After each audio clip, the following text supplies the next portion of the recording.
In the pre-Christian era, there were several cults of incredible power, most notably the stellar, solar, Saturnian, lunar, and mushroom cults.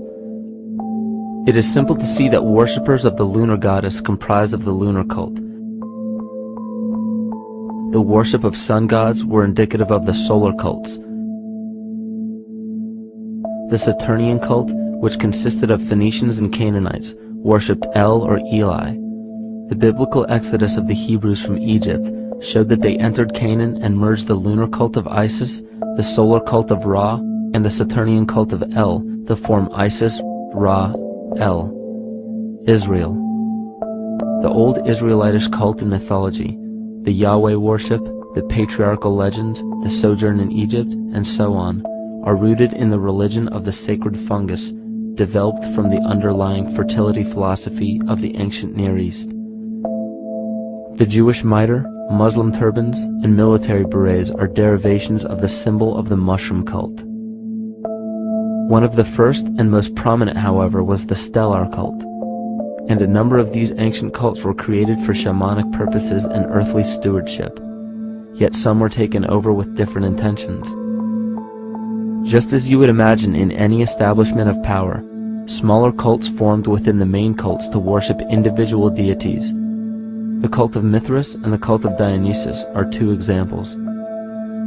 You still today can see the Mithraic or Phrygian cap on the symbol of the seated Liberty dollar, the coat of arms of many countries, the reverse side of the flag of Paraguay, the seal of the United States Senate, and even involved in the solar cult holiday that we now call Christmas. In the cult of Dionysus, many festivals were celebrated, such as the Greater Dionysia, celebrated in Athens around the spring equinox. The foremost event in this festival was the Thymelic contest, in which poets, musicians, and entertainers performed in an open-air theater. Musicians did not have to pay taxes, and members of the Artists' Guild did not have to participate in military affairs. The cult of Dionysus is still alive to this day as the entertainment industry.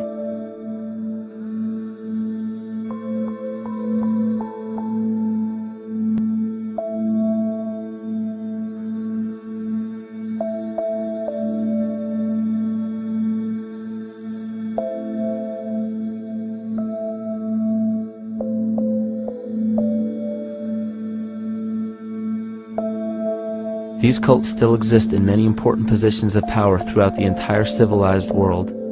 Yet the most important function of these groups is to manufacture the consent and complicity of the people. The conscious mind is the creative mind. It's the one that has your personal identity into it. It does the real thinking. And then there's a subconscious mind. Well, there's no entity in it. The subconscious mind is the equivalent of a tape player. It records behaviors, and then at the push of a button plays the behavior. It's automatic. It's a very convenient thing, because then we don't have to relearn all the time. Once you know it, you can make a pattern. The problem is that the basic patterns of belief and behavior that are programmed in the subconscious mind came from our teachers, primarily our parents, our family, and our community. So most people don't even understand how easily we're influenced by our environment. Every person that we encounter, every single situation that we're faced with, every little word that's said on television may not seem too influential to our conscious minds, but your unconscious is designed specifically to let every environmental signal influence you without your awareness. So the question is, are we leading conscious or unconscious lives? And now neuroscience has told us in the unfolding of our lives, only 5% of our life is controlled by our conscious mind, and 95% of the time controlled by the subconscious with programs from other people that were installed in there. And the problem is, it means when those programs are playing, we don't see them. And the skeptics will sit there and say, consciousness, archetypes, astrology? No. We create things with our hands, not our minds. Archetypes aren't physical. They can't influence me.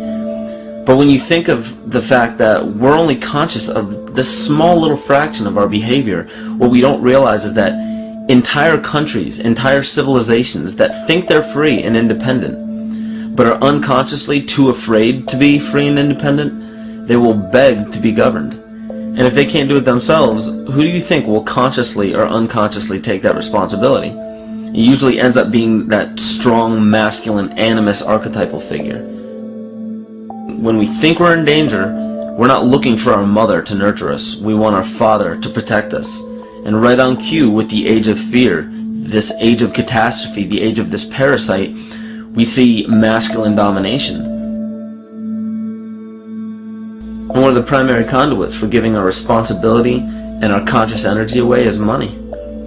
We surely don't want to admit that our dependency on money is flawed, because that would imply that the fault is our own, and God forbid we take responsibility for our lives, so we blame the money. This is the cornerstone of the entire illusion being built around us by the false ego. Money is said to be the root of all evil, yet it cannot be evil because money is only a symbol. Symbols carry only the faith and spirit of the observer. This means that the symbol of paper money evokes and surfaces the evil intentions and inherent flaw of our false ego. Money only exists because we agree to accept it as valuable. And to further illustrate our incapacity for freedom, we've given the control of our faith-based money to a private corporation instead of the federal government. There is no law stating that we have to use Federal Reserve notes as currency. We choose to because we fear the alternative: independence.